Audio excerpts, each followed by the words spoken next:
What's up, everybody? Welcome to Sideline the Baseline with your hosts MB and K Lou. K-Lou. Man, we in the building, y'all. A lot of stuff happening. Show was so good on Monday, MB. We missed a lot. We ain't get to talk about Money Mayweather. We ain't get to talk about my Duke guys. And so we got a little carryover, a little follow through. You know what I mean? We ain't get to talk about what else we missed. The trade, Julio trade. Oh, right. Well, that happened, I want to believe, the same night. No, yeah, we had it on there though. You put. Okay. Yeah. So that was on there. So, but I feel like that jumper, MV. You know that jumper, and it wasn't no follow through. We didn't flick our wrist. we didn't flick the wrist. Huh? We didn't flick our wrist. Yeah, we didn't have it up there. Hey, what's that? White man can't jump. MV. And it used to be so funny, man. Some guys who learned how to they got used to everybody using the follow through and flicking the wrist, right? That it got so bad, it'll be a joker, shoot a jumper, and then throw it up like late. You know what I'm saying? Like shoot the jumper, and then be like. So I feel like that's what we did, LB. That's what we doing right now. We shot the jumper on Monday, and then now we gonna follow through. delay reaction, huh? Yeah, so that's what that brought to my mind, man. When that used to go down. So that's awesome. Man, let's get right into it, man. So we'll go ahead and talk about. Man, I had something on my heart. Happened Monday morning, and I just, sometimes guys, thoughts just run through my head, and before I know it, I'm jotting some stuff down. And at the end of it, I make it a Lou down, man. And this right here is for this new generation, and I call them the Roblox generation. Now, MB, let me catch you up on that. You gotta know about that, cause them boys, I bet they playing Roblox. Oh, no doubt. All the time. So MB, I'm that kind of parent. Cause see, my daddy was like this too. So I raised from good stock. My daddy, in the beginning, saying like raised for good stock. He'll come in there, man, and get on the sticks with us. When we was playing, the Genesis at the time, I think it was Sega Genesis and Nintendo. Then Super Nintendo came. He come back there try to get on them sticks, and I tell him, look here, man, this is dangerous right here. Cause I'll never forget. He trying to learn how to do Mario, man. I say, man, you out your league, man. You don't even know what to do with these. So we bashing his head in, as far as like points wise with Mario. And when we moved on to the sport games, of course. We gave him too much to handle on that Madden and Live, NBA Live and John Madden, baby. Right. So I'm just like that. So MB, I played Roblox for about 3 weeks with my daughter. I'm on there with my daughter and trying to figure out first, is it safe? And then let me see if I can learn some of this stuff, man. So this why this jumped in my head. So I understand it's like a million games on Roblox. Parents, you should jump in there just to check on your kids. Erase all their darn friends. Erase them. Only allow them to have the friends that they actually know. Because it's a creep show out there too. Anybody can jump on and become friends with your child. Yeah. So as soon as I saw that, I said, let me see when people was trying to invite me to be their friends, I don't do that. So I'm like, hold on, how you got 100 friends? We got to delete all them. The only people you need to be friends with is we physically know them. Okay? Because there's horror stories behind that. So that's a disclaimer. Help y'all out there in these streets. So Roblox generation, you get points by just being you. Yeah, that's what I said. Just being you. You walk around the street, MB, and they getting your points. I'm like, what? What kind of game is this? Does it sound like a participation class trophy, gets you man? money. Is that a participation trophy? MB, yes, sir. You go into the school, it's a cot, old school cot in the classroom, MB, and you get points by sleeping in class. Teacher up there teaching you. Oh, that's not good. And your points just going up, MB. Right. Playing games is a breeze as you run around, stealing valuables out of homes, stealing cars, allowing your days to be filled with anything you want. No time limits. Absolutely no limits. Oh, I forgot. You make money just by time passing by. Having lots of friends ingratiates you the better person. And of course, ultimately the winner. Whether you win or lose in the game is inconsequential. You fought a guy, and this is where the transition come in, y'all. You fought a guy 45 pounds lighter and lost. 13% hit rate. Okay, in your own words, Mr. Paul, I knew if I went the distance, I won. Yeah, that's what he said. If I went the distance, I won. So I guess taking that logic, Michael Jordan or LeBron, or even you feeling the name are not the GOAT. It's Justin Bieber. Yeah, Justin Bieber. He has 455 million social media followers, making LeBron's 160-ish look pedestrian. I guess you telling me Justin Bieber has never played in the NBA, so he don't qualify. Well, he has. He has played in 3 NBA All-Star celebrity games while taking home the MVP trophy in 2011. Yep, you heard it here first. Justin Bieber is basketball's GOAT, baby. What does this have to do with our kids? I refuse to let up on having an attitude of excellence. I'm going to force that. Holding yourself accountable and competing. So when Asher, my son, tells me he didn't feel like racing to the car, his sister tells him it's always a race, baby. When Callie cries after a match when she's lost, I tell her to turn that energy into doing something to change the results next time. You guys are saying, I didn't watch him. I'm not supporting Logan Paul. Well, I'll leave you with these 3 questions. Who's the 20 million people following him then? Why is your goal in life to provide the desires and wants of your kids? That's the second question. Why do you confront, blame, or blame others for the actions of your children? As the third one, and you, sir or ma'am, have just created the Roblox generation. Trust me, I don't mean to have your face twisted up in a frown. Just giving you a bit of my mind. Call the Lou down, baby. Okay, Lou. So what's up, Coach O? What's going on? What you said? I was just saying. I was telling Coach O, what's up?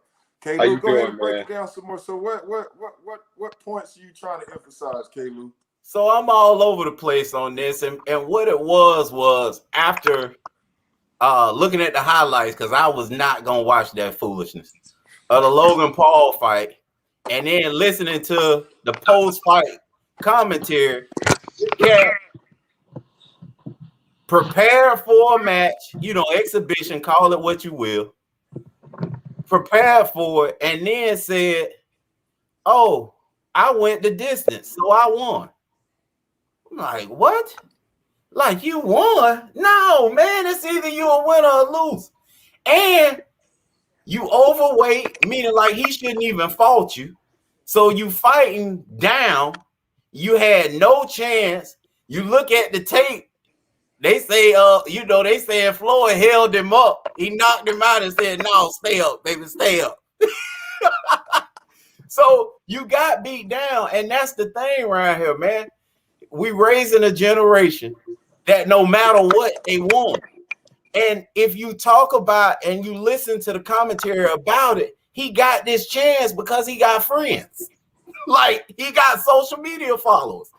So that enabled him to bypass every contender that really should be, having an honor of getting an exhibition with a guy like Floyd Money Mayweather. He bypassed all them straight these 20 million followers gonna get me to the top, put me in a position to fight who some consider the greatest ever. He 50-0, so argue that point all day, but he 50-0. And to me, that's what we do. You have a chance to sign your kid up. Like I just had this opportunity. Sent Callie to my daughter, plays tennis, had an opportunity to sign her up to this tennis camp. And it's 4 slots, basically beginner, novice. Okay, you done played some tournaments, you know what time it is, and then the elite level. How as parents, what do we do with that? My baby elite. No, she played in some tournaments, done won some, so we doing third where she belongs. If she's elite, they'll see that and move her. We don't do that. We automatically Logan Paul said, "I'm elite, baby." Went straight to it. You know what I mean? He bragging about who his fights have been against. Floyd Mayweather, my second fight. Like, what? You know what I mean? Now he can hang that on his mantle for life. And that's what I'm saying. We putting ourselves, our kids in all these situations, man, and just pushing them forward and then wondering why they think like this and why they acting like this. Well, my contention is it ain't them, it's us. Hey, K. Lou, can I comment on this? Oh yeah, of course. That's what it's for. So first off, I'm totally in your corner with where you're going with this. But what I will say is it's not so much Logan Paul's fault to me as it is the people who's putting this fight on, because it's all about money. They don't care about anything except how much money they can make. So you're the guys that have fought and deserve the right to be in that position. If they can't make the kind of money that Logan Paul can make, then I'm sorry. Because that's what it's about. Right. Yep. And now I'll say, Coach O, you're right. It's listening to him, to K. Lou, it's a few things that ran through my mind. So let me just piggyback on what you're talking about. It's it's the Kim Kardashian factor, the following, the likes, the 20 million, however he created his name, it put him in that position where you say it's about, the recognition, and you're like, what significant stuff has he did as a boxer? He really didn't do anything, Nothing. But he's got this following. So now it's a slot that you could fit that in to take advantage of it from a financial standpoint, And so then now it becomes, from his standpoint, because before Floyd, he was 0-1. So, but from his standpoint, it became his mindset was like pros versus Joes. Remember that show on steroids? Right? Yeah. Because he's like, I'm a Joe. I know who I am. I'm fighting Floyd Mayweather, right? And if I can, it's like, man, it's like if I get in the ring with Mike Tyson, I survived and I won, because I'm really a Joe, right? And Floyd Mayweather's one of the greatest of all time. So from him, so I can understand his mindset, and because to me, I saw it as pros versus Joes, But then the biggest thing that you talk about is when you talk about, when you have your kids and they have that mindset, I got X amount of people liking me and follow me, it becomes that, and that become intoxicating. And then now it's like what James Harris talked about, where everybody get a participation trophy, and then now the values of what's point is become all vanity. It's like what they think is important is really not important. Right. And unfortunately, you get rewarded for that, and they looking for that, and that becomes their source, and then that's when you come down that dangerous slope, because then now their values are not grounded on what's solid. It's grounded on something that's superficial. It's like what's on the Smurfette, with the vanity with the mirror. It's like, no, that's not what's important. How many likes you have, that's not it. But now, Daddy, you're not celebrating that? No, I'm not, because that's not what it's about. Let's be realistic. Or then I call it American Idol effect, where you have these people go American Idol and they really think they can sing, and their parents told them they sing, they never sing, and you're like, man, I blame your parents because they should have told you that you ain't there yet. It's one thing to build a confidence, but it's another thing to be delusional. So anyway, it's a lot of different layers to what you're talking about, you know. You know, I want to say this, and you know, my dates are probably going to be terrible. I'm going to throw out 40 years ago. Maybe it was longer than that. But this is kind of what happened in the rap game. There was a group of guys who started this deal, and they had so many people who liked it. And then the money makers saw, hey, we can make some money off this. So they start signing these rappers. Now, the rappers obviously made money, but the real people that made money was the record companies. Right. And so this fight is the same deal. I mean, hey, we're going to promote this fight because he has X amount of million followers. And those people are going to buy this fight. And do I care whether the fight's good or not? Not really. But what I do care about is that check that's coming in the mail. Right.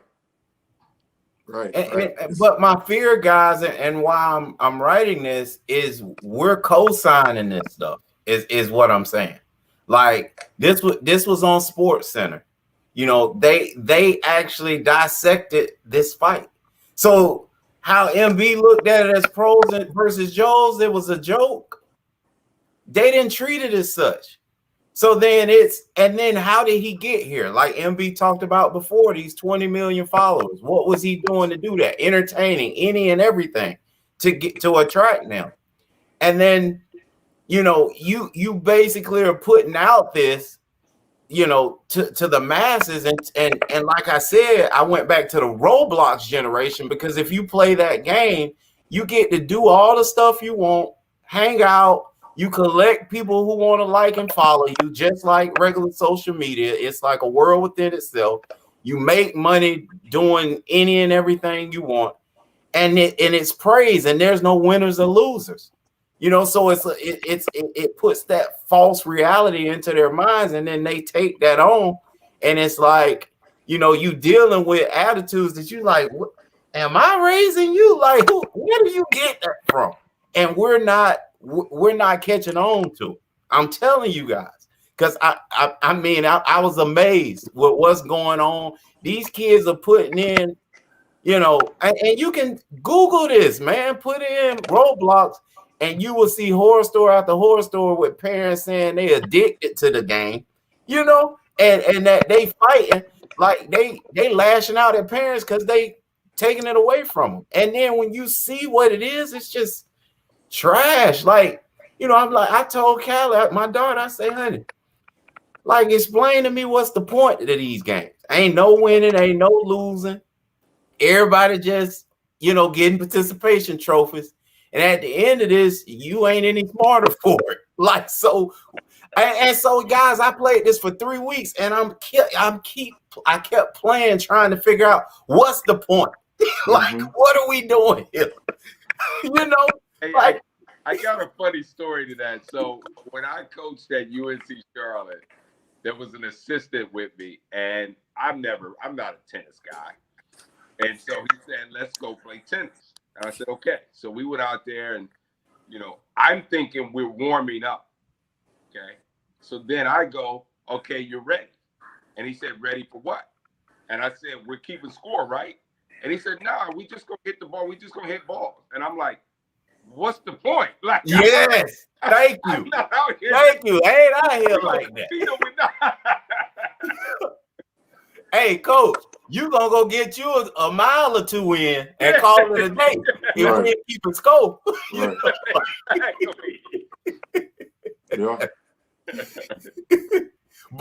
But society will make you believe nowadays that that's okay, what he was doing. But then you turn in your resume and you don't get the job. Right. Hey, so John, hold on. Now you just told me we ain't competing though. 7 years. If we had a camp and a kid didn't come home with a certificate, a trophy, or nothing, there was a problem. Right. Right. And it's amazing to me. There was an absolute problem, and we lost campers if they didn't do it, if we didn't give them. Right. Participation trophy, you know. Yeah. And participation. Oh man! Because I mean, I know for me, like being a coach, right, and especially I tell the kids, I say, look, this ain't Pop Warner where everybody get to play. You gotta earn your playing time. You know, you gotta earn your playing time, and so that was hard for a lot of kids because see what I'm saying? Yeah, because they've been baby, you know, but or then they think they're better than what they are. It's that fine line of being, you want to be confident, but you don't want to be delusional, you know. And but yeah, that's like you talk about, like they think you owe them something, and you're like, no, you got to earn your playing time. You got to earn it, you know. And so that's a tough pill. So when you talk about they expect to have something, they just used to it, and I guess that game is fit that model. Exactly. It's gonna give you something, you know. You spend your time, you know, you trade your time to play this game. Okay, well, we're gonna award you. You can't lose. You're gonna lose. Right. Always win. Always come on top, and that's not good reality, you know. Right. Man, moving right along, man. I gotta give a shout out to old Coach K, man. He announced his retirement. He gonna blaze them trails, baby. Say he gonna spend time with his grandkids. He gonna finish this year, but he's giving the school a heads up. This is his last and final season. He gonna do the that's his link to the NBA. He gonna do that last walk type of thing, Orlando. You know how the NBA guys do. Let me announce it now, so y'all can play a video everywhere I go. Coach K. Hey, look, and he deserved it too. Play them videos. Strike them up, baby.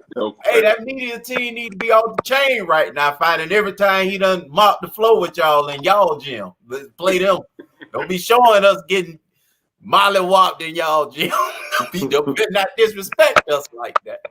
But Coach, while announcing this, he also announced his successor. And I gotta tell you, I was shocked. Yeah, well, you know, and other coaches that I know was pretty shocked as well. I was shocked. I will say this, from what you read, you know, they went through a thorough search, and, you know, they vetted. Well, stop. But it appears on the surface that, you know, Coach K probably named his successor, which, if anybody deserves to name a successor, right, you know, he deserves that. So, right. He does. Absolutely. So good luck to John. I like John. John's a great guy. I spent some time with him over in Spain one time, and you know, he's a good dude. But I'll say this, man. When I finally moved over those 6 inches, it's a well of a difference. And by the way, his 6 inches is at Duke.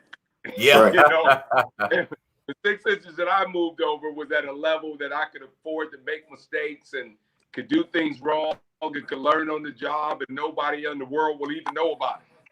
Right. If he makes a mistake, the entire world's gonna know. Right. Right. So Caleb, tell me what was your thoughts on it? Because he's been there, he won the championship as a player, you know, homegrown, been there since 2013. So Yeah, talk to me. What's your shot? Well, I feel like I'm gonna agree with Orlando. He deserves to name his successor. It's not even close. He definitely deserves to do that, and I respect what he did. But guess what, y'all? Coach K got it wrong. Duke got it wrong because they officially, you know, that's what the name on the jersey is. You know, so they got to hold the bag at the end of the day. But Coach K definitely got it. I got it wrong as well. And listen, man, it's not even close to me. Okay, there's 2 names that and I done gave these names before. And I'm not sure, MB, we talked about this before, but I've had conversations like this because I actually thought Coach K was going to retire 2 years ago. So I had already been thinking about this. So I'm 2 years late, or I was 2 years early, rather. So I already got these thoughts from 2 years ago. And I said, one guy deserves it, right? And one guy they owe it to. So that's how I categorize these two guys. The guy who deserves it is Tommy Amaker. Tommy Amaker deserves the job. If you pull his resume, he's been a winner since he left there. Like whatever bench he touched, which he done touched too, he has built outstanding programs, and they in the fight. They win the Ivy League stuff, and going to the tournament probably what, coach, consistently every other year at the worst. Them strung together some consistency with it. So to me, he deserved it out of that big group that left. The other guy who they owed it to, though, is down here in the O with me, Johnny Dawkins, head basketball coach at UCL. Why? Johnny was the first 5-star, blue chip, or whatever they called him back there, that set that program on fire. Him and Jay Billis, that entire class. But Johnny was the highest rated guy that put his stamp on Duke and made it what it was. Made it okay to go there as a big time recruit. From that point on, I think Tommy's class came in a year or two behind them. And then, obviously they rattled off almost 100 NBA players after that. So that's my thoughts on it. Those two guys, to me, but my heart goes out to Johnny Dawkins, man, because when Coach K talks, any interview he's ever given in the past, he talks about two guys first every time. Tom Butters, who was the AD that gave him the shot and then protected him when they wanted to fire him. And then his second name he gives credit to every time is Johnny Dawkins. And that's why I said one deserved it, Tommy Amaker, just by what he's been able to accomplish on his own. And then I felt like, but he owed it to Johnny. That's my feeling. That's the Lou down, baby. Again, part 2. Hey, Orlando, you real quiet, man. What happened? What you thought about that, Orlando? I can talk about both of those guys. I know them both personally, and they're both great guys. I'll say this. When you hire John Shire, what you do is you have a guy that doesn't have a one-loss record. So he don't have anything that you just betting on his future. Johnny didn't get it done at Stanford. So did they say, hey, we hired Johnny and he struggled at Stanford. He wound up getting fired at Stanford. I mean, does he deserve the Duke job? I mean, I don't know. Tommy, but he won there too. He won and lost there. Well, he wound up getting fired at Stanford, I think. Right. Yeah, absolutely.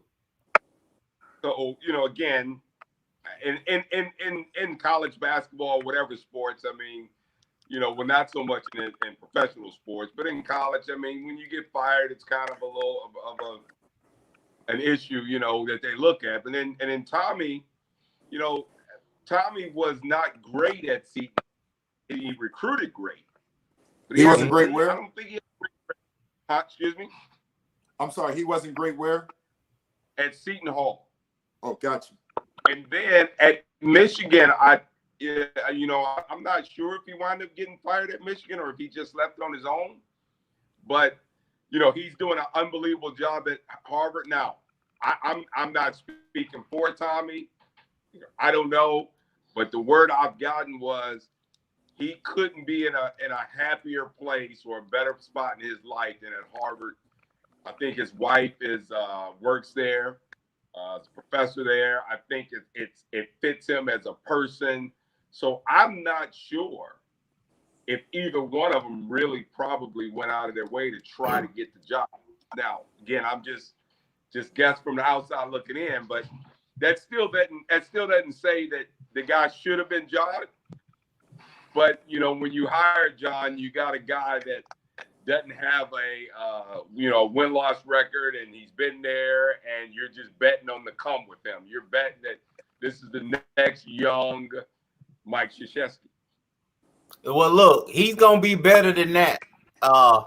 according to our own alumni, baby. Because since the first day I met John, I've always called him a young Brad Stevens. I don't know if that's so hot, but maybe Brad gets him there, but he can't win it. He showed us that. All right. He's able to think the game. He's a basketball savant. What? What? He's a savant. And make sure you break down savant. Tell me what that means. He's a prodigy? That what you're telling me? Hey, Well, he better not lose nothing. I don't want to get myself in trouble. Hey, he better not lose nothing, Orlando. Jay Williams called him a savant. Coach Joe, what were you saying? You don't want to get yourself in trouble? What you say? Hey, I don't want to get myself in trouble on your show, but to listen to the words that they used about talking about him, and in my mind, I just thought about Charles Barkley when he said, some coaches they part ways, other coaches they get fired. So right. those to well, use look, those man. type of terms, I'm not sure if other coaches get those type of terms used about them. Hey, MB, I wanted to give him a shout out too. According to his former roommate, Gerald Henderson, he woke. He's just a soulful dude. He really is. We were roommates. We spent a lot of time together. John cares about what's going on with other people. Okay. Soulful, other people, that equal woke to me, MB. So that's one of your woke guys.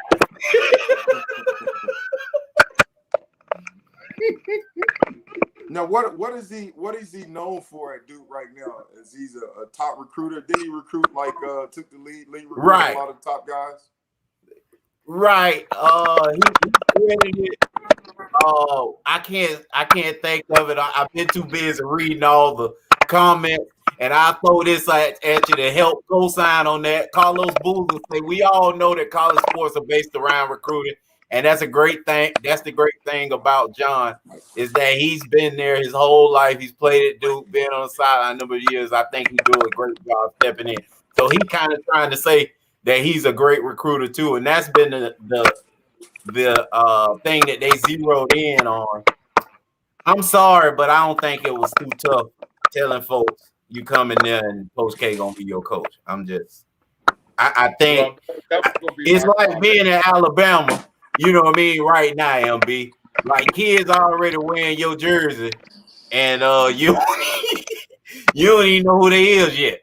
They got on your jersey. So when you walk into the office and they come in there with Alabama jersey on, it ain't really much you got to talk about it. Right. As a recruiter, you like, oh, okay, we got him. I can cut this short in 10 minutes and get on up the road to this one I got to fight Miami about, but I'm finna get on up the road from this right here. We got him. So that's what recruiting at Duke is like. It's very, think about it, man. They thrown in the mix with everybody's name, and sometimes the kids like, they ain't even called me. How they get on there?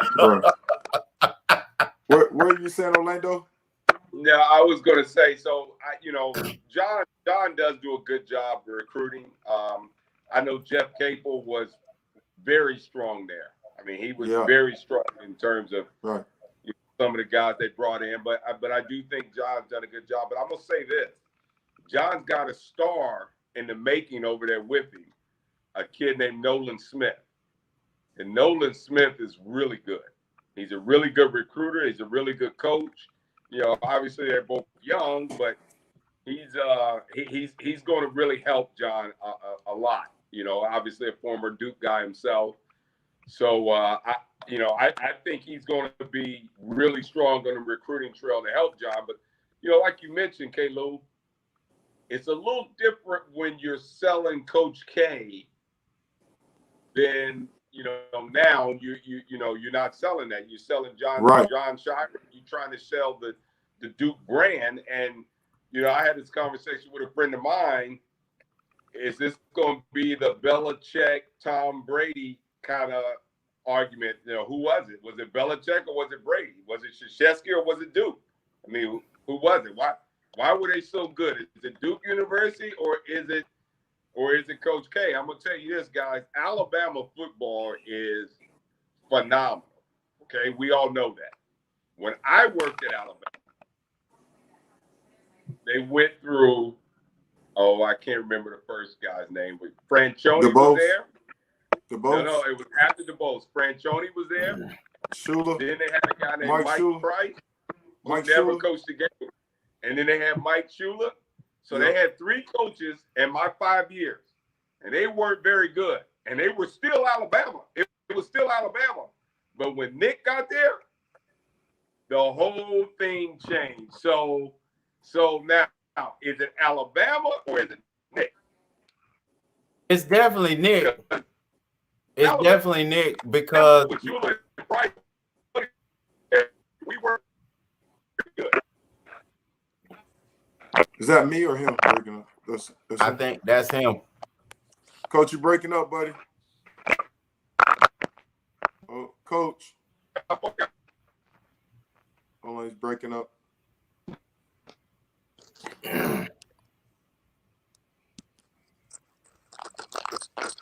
Is that him or is that me? Yes. Yeah. You guys want me to log on? Huh? He's gonna come back. You see, it went away. So I think he logged off. He'll come right back. Right, but I was just saying, it definitely was him. Okay. It's dog to the phone. So Double A brought up a good question, but I want to ask him, both of you. I wanted to ask both of y'all this question. So they said, it based on Double A. I guess he's saying what you're saying. They had the same issue, Matt Doherty before Roy Williams. And I heard somebody say, you don't want to be the guy that's following the legend. You want to be after the guy that's following the legend. You know? Yeah. I mean, obviously, you don't want the same pressure because when the legend leaves, the expectations are still the same. Yeah, exactly. You gotta, but what he was saying though, I don't see this in that same way as far as because I think he was trying to say, hopefully able to come back. Let me send the link again. But yeah, so I guess he's saying, and I understand what he's saying about Nick Saban came and turned Alabama program around and got it going on. So it's clear cut is Nick Saban, but with Coach K, he's been there from the inception. So to me, he built that program. Absolutely. Yeah. I don't see. I mean, now it's running like a well-oiled machine, but he reaped the benefits of that. He laid the foundation. So to me, he got it going. So when you think of Duke, it's Coach K. Right. You know what I'm saying? Absolutely. So I wanted him to explain that more because I understood what he's saying about Nick Saban, but I didn't quite understood how that applied with Coach K. Right, because Alabama had a history before Saban.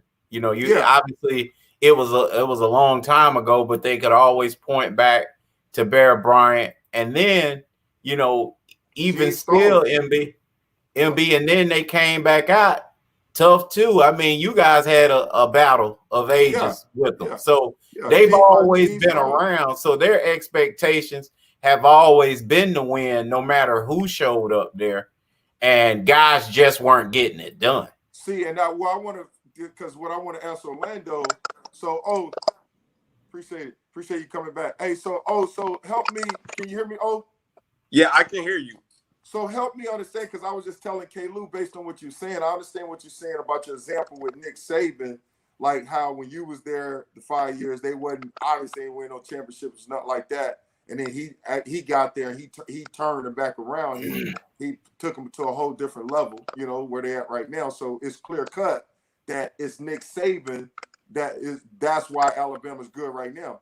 But when you use that example to describe Coach K and Duke, because Coach K was there from the beginning. It was Duke wasn't Duke until Coach K came, till he developed it. It was like McDonald's wasn't McDonald's, Burger King was McDonald's. So are you saying that is he now he was good at one point, and now he's like overrated, or in that regard? So Oh no, like, no, no, no. I'm not saying he's not overrated. I guess what I was saying is, can John Shire come in and will he be able to do what Coach K did at Duke? Okay. Or was it more Coach K? Yeah. You know, because I think, and I will say this, while at Alabama, while I was there, they still got their share of 5-star guys. Oh yeah, no doubt. It was the University of Alabama. No doubt. So they got their share of it, but they weren't very good, the teams. Right. And until Nick got there. And then it changed. So you know, again, is Shire still going to get his share of guys? Yes, it's Duke. You know, and they built such a powerful brand now. You know, right. As you, whether you like Nike or not. I mean, you know, I bet you if you go through the closet of half of your friends or more than half of your friends, they got 1 or 2 pair of Nike in there. Right. The brand is so strong. So right. Duke is still going to be strong there, but Exactly. now is he going to be able to win at the level that K did? Yeah. Oh, no doubt. When you say that's definitely is gotta. That's a big question. Let me ask you this question. Right now, your initial thoughts. Who got it right? North Carolina with Davis, or Duke with Shire? Who got it right? You know. Man, I know K-Lou was a long time assistant at North Carolina, right? You was pulling from him, K-Lou, right? And yeah, I mean, he was groomed for that job. Yeah. That was a different situation. Yeah, but the same thing. Who got it right then? Right now, if you had to take an early prediction. I'm gonna go with Hubert Davis. Yeah, if I have to do an early prediction, I'm going Hubert as well. But I'm also looking at the total picture. You know, Hubert's staff, if I remember correctly, he hired Sean May. He hired Jeff Lebow, the former head coach. You know, he's got guys around him who's been through it, who's done it. You know, I don't know what Shire's going to do, but if the staff stays the same with Nolan, this is his first year on the road as a full-time coach. This is his first year. Chris Carrawell's only been there like 2 years, maybe 3 years. And then now you got John. Well, he came back though, Coach. He was there before. He left with Wojo, went to Marquette, and then he came back. Who you talking about, Carrawell? Yeah. Yeah, but he was never a full-time assistant coach. Right. What before, right? Before he left, he wasn't. When he came back, he was. Yes. Him and Nate James were my classmates, Coach. Oh yeah, Nate's a great guy, man. Yeah. So you know, if you put my feet to the fire today, I would say I would go North Carolina on this one. Okay. Well, Orlando, before you leave, give us your thoughts on the Bucks series, and you know, they squeaked out a win last night. Miami went out there and throwed up a shot. I don't know, his name ain't Kyrie, his name ain't Kevin Durant, or you say Miami. Yeah, you know, everybody went to Miami, so Bruce Brown went to Miami too. He throwed up that shot. Everybody going to the last shot with KD, but KD should have had the ball in. Exactly. And then they wouldn't have had to worry about no heave from 30 foot, 35. All right. Well, you know, talking about the series, I'll say this. The Brooklyn Nets is such a talented team. And by the way, before I even get any deeper to this, the more I watch them play, the more it just – I'm joking with you when I say it kills me, but it just kills me, K-Lou, but you're dead on with James Harden. He is so much different player with them. Right, but anyway, right. No doubt. So their team is so talented that they get bored. They'll get bored at times. So I don't see. I mean, Milwaukee won that game and they played great defense, but eventually the talent level is going to overtake Milwaukee. And I say that like Milwaukee's not talented. Heck, they got the Greek freak, but Brooklyn is just offensively so much more talented. So I think they'll be able to close them out.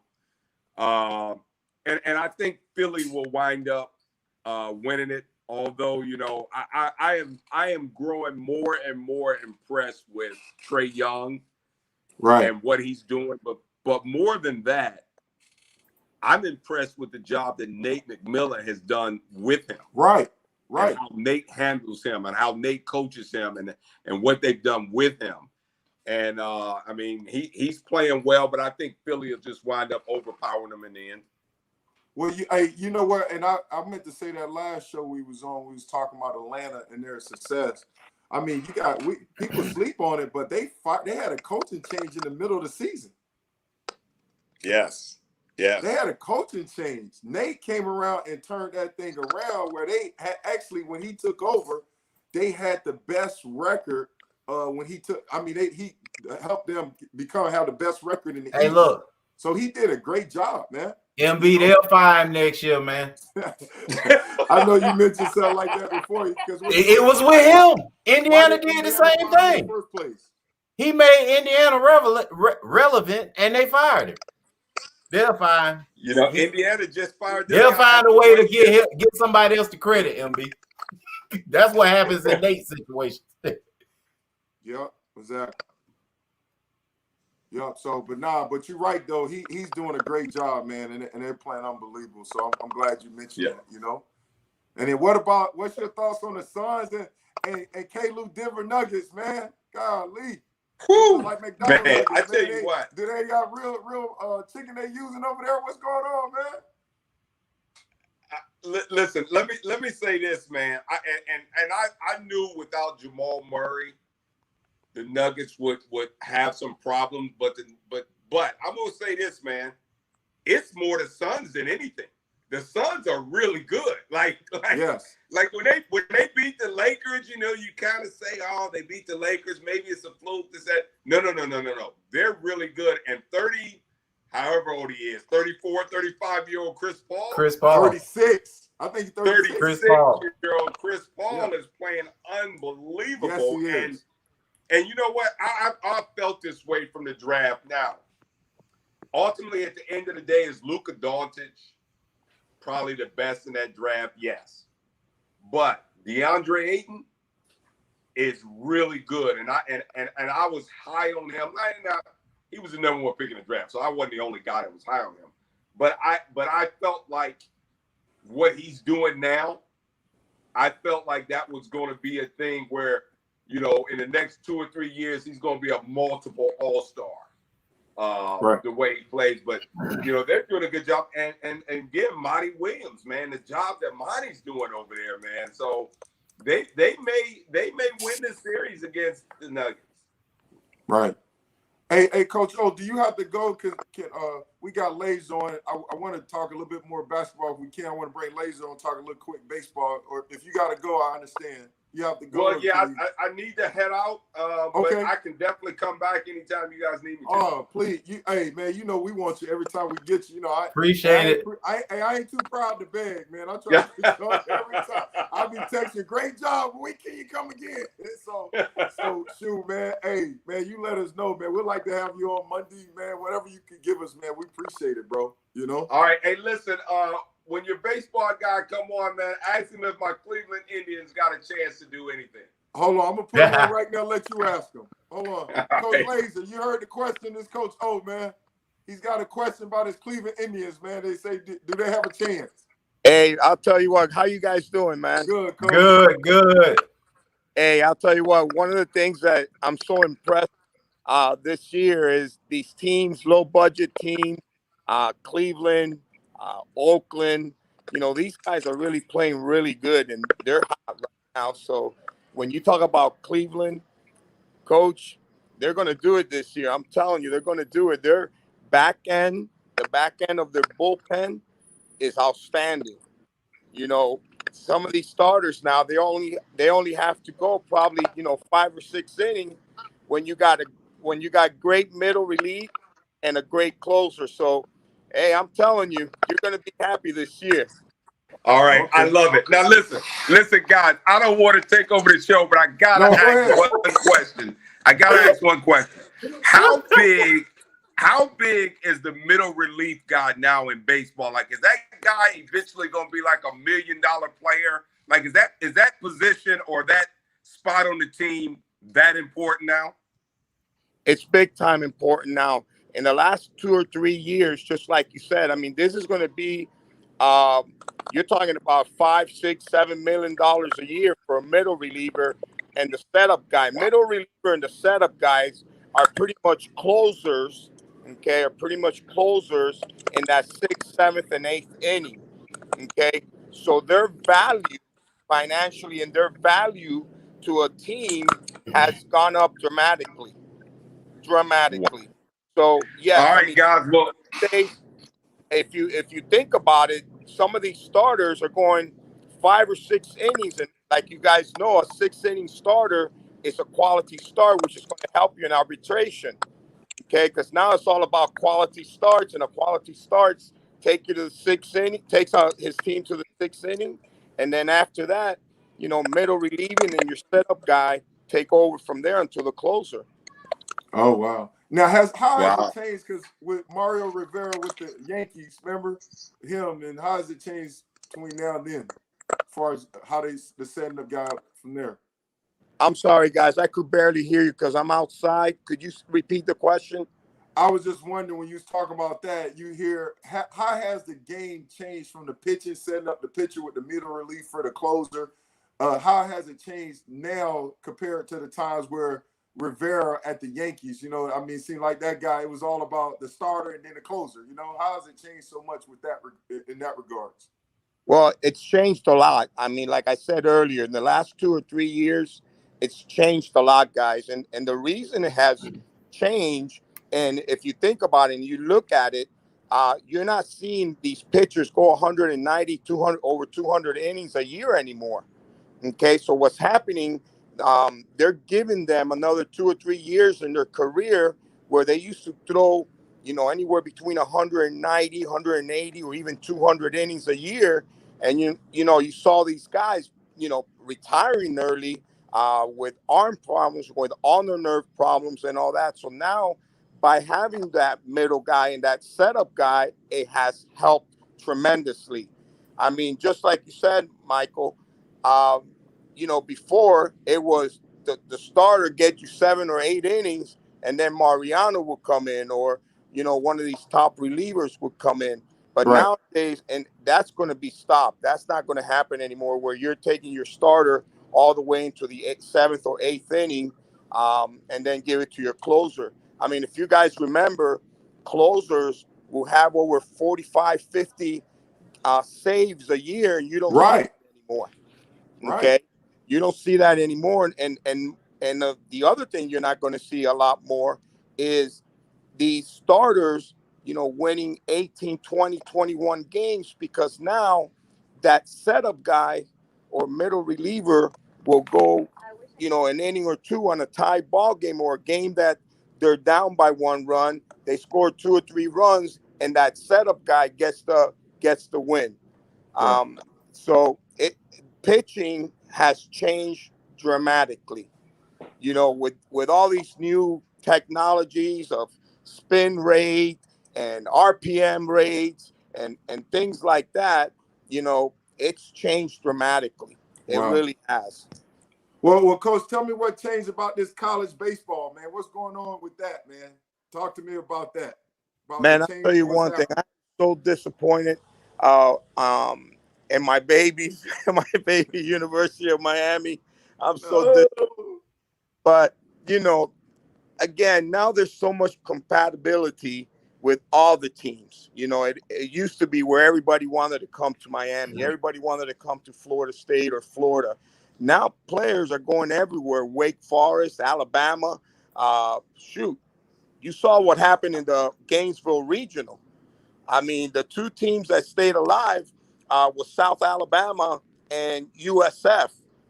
These guys have never even been to a regional, and they were the two last teams that survived. And of course, USF beat South Alabama to go to the super regionals against, I think it was Oklahoma. It's against Oklahoma State. Right. So college baseball has changed a lot, guys. It really has. The recruiting nowadays, anybody could get anybody. You got players from here, from Miami, going to Alabama. Got players here, like I said earlier, to Wake Forest. And, the team that's killing this city is the Gators. They're killing us. But, and we get our share from outside of the state and outside Right. of Miami. But nowadays, guys, recruiting in college baseball, it's changed, and it's everything. You got Florida. Guys, listen to this. This has never happened. You got University of Florida, Florida State, and even Miami getting commitments from kids that are in the 8th grade.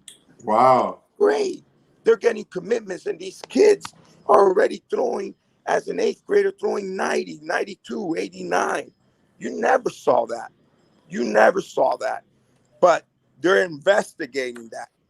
They're investigating that because if you look, you go to Bauer, and it was Bauer and oh my goodness, I can't remember the other the pitcher from Greinke from the Astros.